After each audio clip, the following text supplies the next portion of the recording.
समाज सेविका, कवि और वंचितों की आवाज उठाने वाली सावित्रीबाई ज्योतिराव फुले, जिनके जीवन और कृत्यों के बारे में अभी भी देश के बहुत सारे लोग नहीं जानते। यहाँ तक कि बहुत सारी महिलाएं भी इस बात से अनजान हैं कि अगर वे आज शिक्षित हैं, रोजगार के योग्य हैं, तो वो आखिर किसके प्रयासों के चलते हैं। सावित्रीबाई फुले का जन्म 3 जनवरी 1831 को पुणे से 50 किलोमीटर दूर पुणे के नैगांव में हुआ था। 1840 में 10 वर्ष की उम्र में उनका विवाह ज्योतिराव के साथ हुआ था, जो कि उस समय 13 वर्ष के थे। उन्होंने एक बालक को गोद लिया था, जिसका नाम उन्होंने यशवंत रखा। ज्योतिराव ने अपनी पत्नी को घर पर ही पढ़ाया और उन्हें शिक्षिका के तौर पर प्रशिक्षित किया।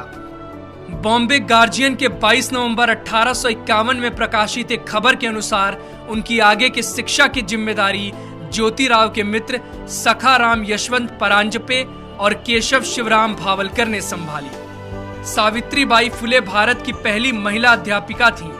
घर की देहरी लांघकर बाहर पढ़ाने जाने के उनके इस कदम से आधुनिक भारतीय महिला के सार्वजनिक जीवन का प्रारंभ होता है। उन्होंने अपने पति ज्योतिराव फुले के साथ मिलकर महिलाओं की शिक्षा के लिए महत्वपूर्ण काम किया। 1848 में उन्होंने देश में पहली महिला स्कूल की स्थापना की, जिसके बाद वो 5 अन्य विद्यालय खोलने में सफल हुई।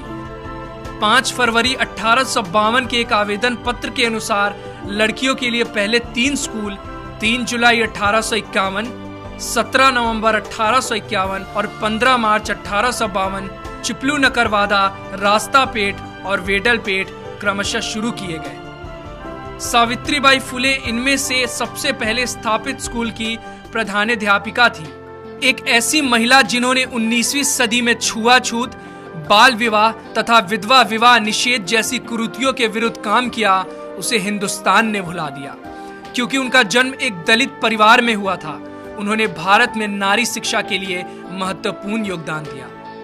भारत में सावित्रीबाई और उनके पति दोनों ने मिलकर शूद्र एवं स्त्री शिक्षा आरंभ कर नए युग की नींव रखी। सत्यशोधक समाज की स्थापना 24 सितंबर 1873 को हुई और सावित्रीबाई फुले इस संस्था की एक अत्यधिक समर्पित कार्यकर्ता थी। यह संस्था कम से कम खर्चे पर दहेज मुक्त और बिना पंडित पुजारियों के विवाहों का आयोजन कराती थी। इस तरह का पहला विवाह 25 दिसंबर 1873 को संपन्न हुआ।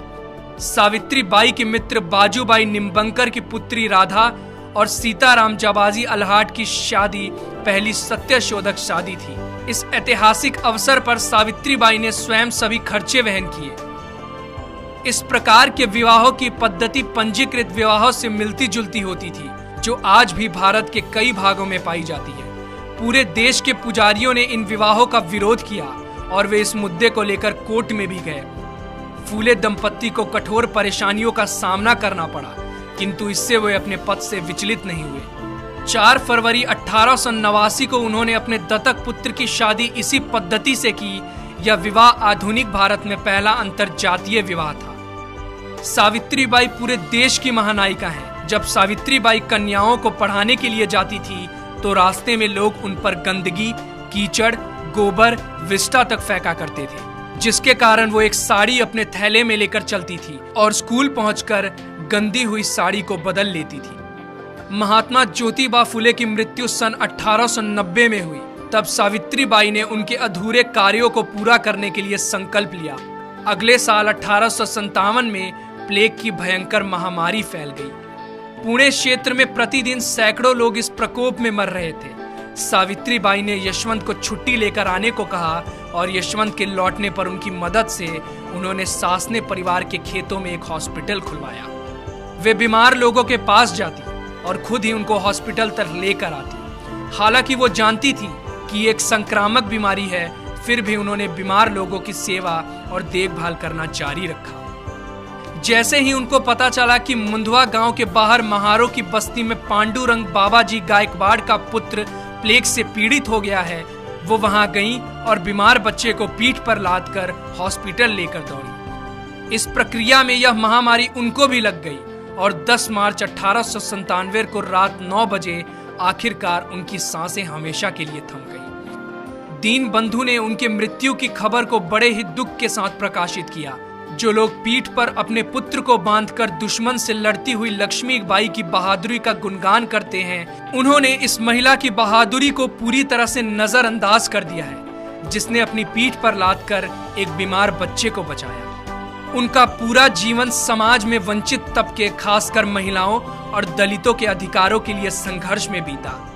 उनकी एक बहुत ही प्रसिद्ध कविता है जिसमें वो सबको पढ़ने लिखने की प्रेरणा देकर जाति तोड़ने की बात करती है। जाओ, जाकर पढ़ो लिखो, बनो आत्मनिर्भर, बनो मेहनती, काम करो ज्ञान और धन इकट्ठा करो। ज्ञान के बिना सब खो जाता है, ज्ञान के बिना हम जानवर बन जाते हैं। इसलिए खाली ना बैठो, जाओ जाकर शिक्षा लो। तुम्हारे पास सीखने का सुनहरा मौका है, इसलिए सीखो और जाति के बंधन को तोड़ो।